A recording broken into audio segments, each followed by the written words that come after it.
Hello mga mom, super late upload na to. Ito yung celebration namin nung birthday ni Epi. Super na late ang aking pag-upload, na tabunan na ng mga ng mga bagong videos. Hindi ko siya naalala. So, nagluto ako dyan ng kaldereta. Request yan ng Kuya Kyle. So, ayan ang ating step by step ng aking paggawa. Panoorin nyo na lang. Hindi ko na siya sasabihin isa-isa kasi as you can see, hindi ako magaling talagang voice over. So, ayan, naggisa na tayo ng ating mga ingredients, sibuyas, bawang, at naglagay din ako dyan ng butter.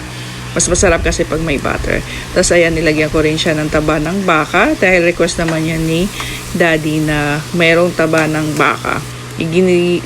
Prito ko lang muna siya para medyo lumabas yung mantika.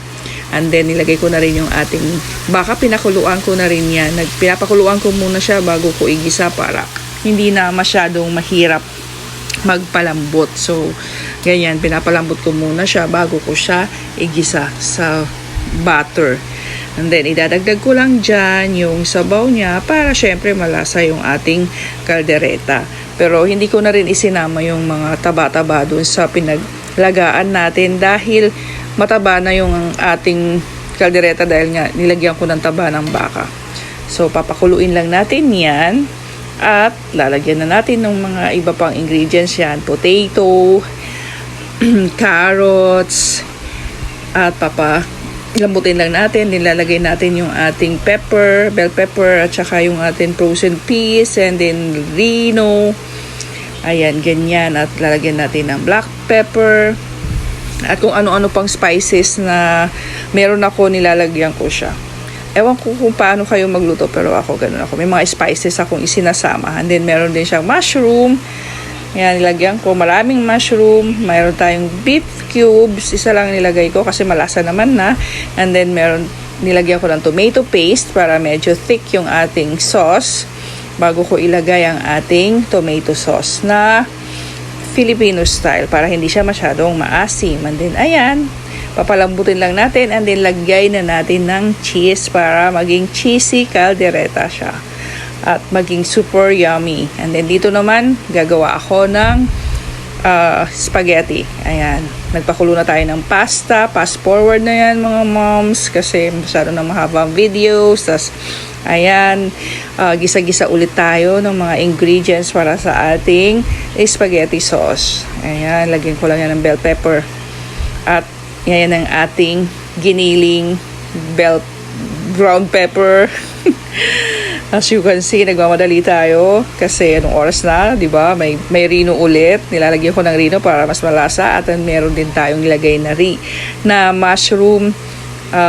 Ano pa ba nilagay ko dyan? Mushroom, hotdog. Syempre, mga bata, hindi mawawala ang hotdog. At meron din yan. Nakalimutan ko, basta yun na yun. Tapos nilagyan ko lang siya nung herb. At cheese ulit.